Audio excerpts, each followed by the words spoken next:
defense on jurors' perceptions of false confessions and defendant's education. So a false confession, it is known that confessions have a major impact on how a juror will view a case. A false confession is when a suspect confesses to a crime and then proceeds to recant their statement. So there are three different types of false confessions: voluntary, coerced compliant, and coerced internalized. A voluntary is given by a suspect who is aware that what they are saying is untrue. When it is coerced compliant, the suspect feels intense pressure to confess by police due to being under the great stress of the interrogation. And then for the third one, this is when the techniques are so powerful and that deception leads the suspect to truly believe in their own guilt as well.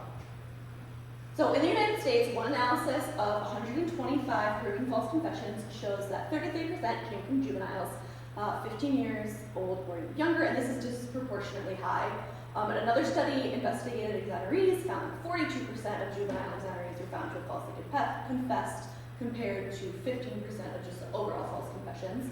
And then when looking at self-reported data for false confessions in juveniles, it is estimated that between 6 to 17% of juveniles who were interrogated as a suspect in a crime reported that they had given a false confession to the police.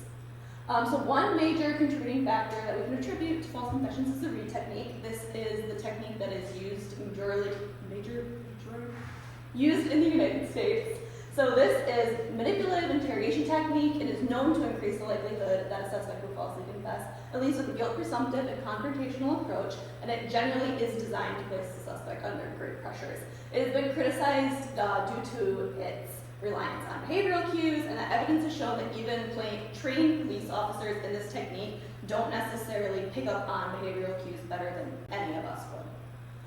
So an interrogator may present false evidence to a suspect who is unaware that the police are able to lie to them during an interrogation, and then the interrogator can minimize the moral consequences of a crime and diminish it as not a big deal in order to gain a confession.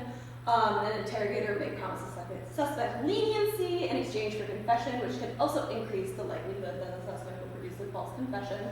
So why does this work? It is because they offer so many promises to a suspect who is under stress, they are overwhelmed, and they have a desire to get themselves out of this uncomfortable situation.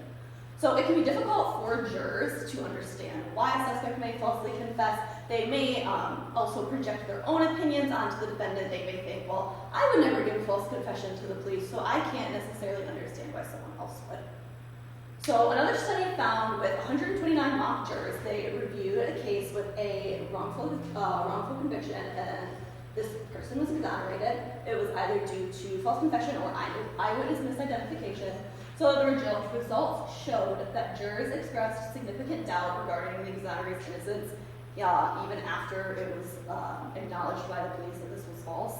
The tactics used by police, or when highly coercive tactics were used by police, jurors surprisingly found that the false confession was even a greater responsibility of the person confessing, which is kind of opposite of what you would assume.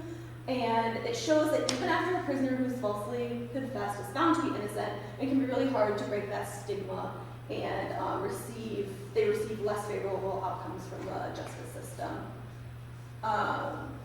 So again, those who wrongfully confess can face stigma and discrimination, and they are more likely to take a plea deal despite not having necessarily committed a crime due to the charges being brought against them.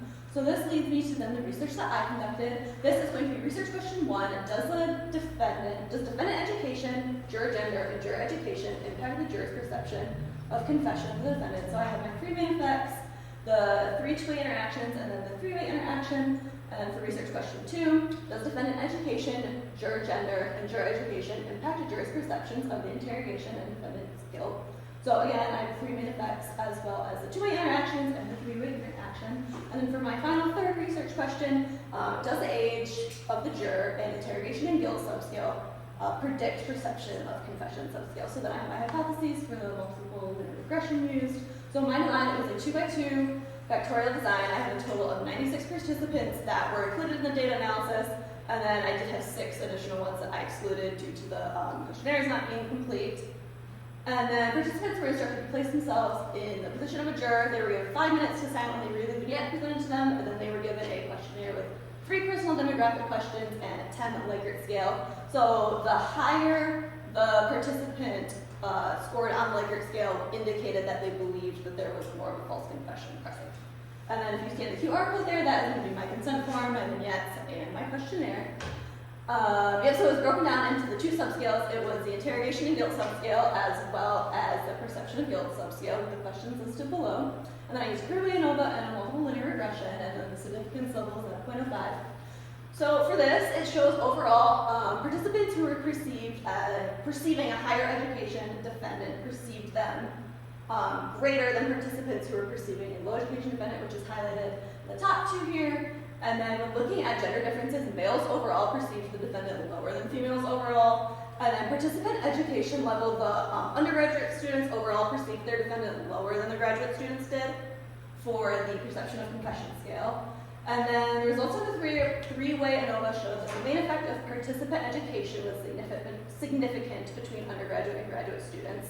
And then, so this proves, the first set of hypotheses related to the perception was partially rejected, and then there was no significant effect found for the remaining main effects for any interactions. And then this is going to be for that second subscale. This is the perception of guilt. So the pairwise comparison shows that graduate students showed higher indications for beliefs of false confessions on the subscale than undergraduate students.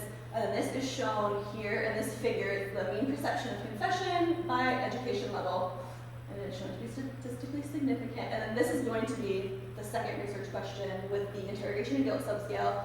So again, descriptive statistics show that participants who were perceiving a higher education defendant perceived them slightly lower than participants with a low education defendant. And then when we look at gender differences, males overall perceived their defendant lower than the female participants did. And then when you look at participation education level, the undergraduates overall perceived their defendant lower than the graduate participants did. And then so the three-way ANOVA shows the main effect of participant education level was significant between undergraduate and graduate students. So again, first set of hypotheses related to interrogation and guilt were partially rejected, and again, there are no significant effects for the remaining main effects and interactions. And this is showing the significant findings between the interrogation and guilt and education level. And then so this is going to be my multiple linear regression. It was conducted to determine the third set of hypotheses to see if age and the interrogation subscale were predictive of the perception of confession subscale. So overall, this was statistically significant and explained 16.3% of the variance in the perception of confession subscale. And so among the two predictors, interrogation and guilt subscale was found significant. So this means it indicates that every 1 point increase in the interrogation and guilt subscale, perception of the confession subscale increased by approximately 0.323 points. And then the effective age may be influential, however, it was not at a significant level in this. So the results suggest that participants of a higher education level were more likely to believe a false confession was present compared to participants of a lower education levels within both of the subscales. And gender of the participant did not yield a significant result. Overall education of the defendant did not have a significant result, which that is kind of opposing what a lot of the literature suggests. It was interesting because lower IQ scores are a risk factor for false confessions, and it's notable that education level and IQ are not equivalent.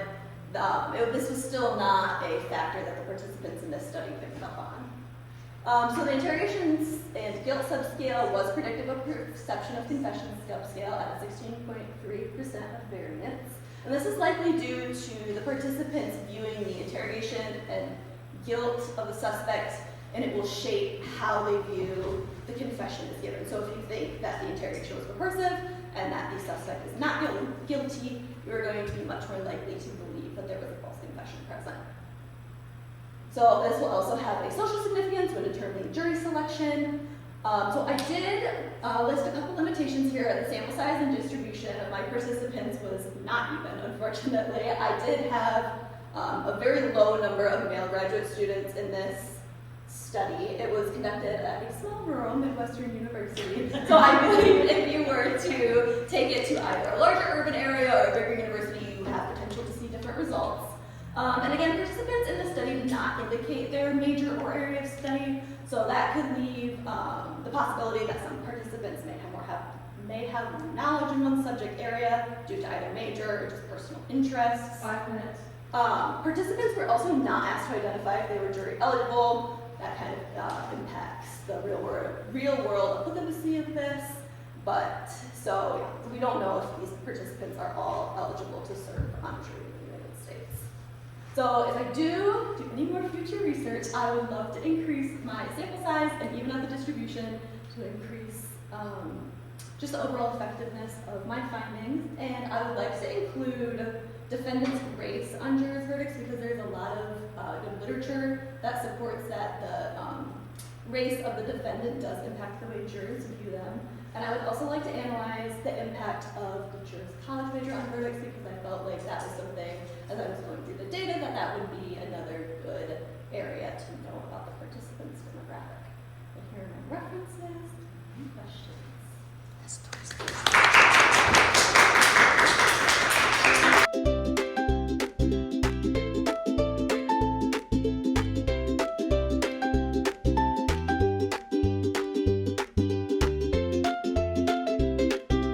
Okay, what do you want to write? Kai? Okay.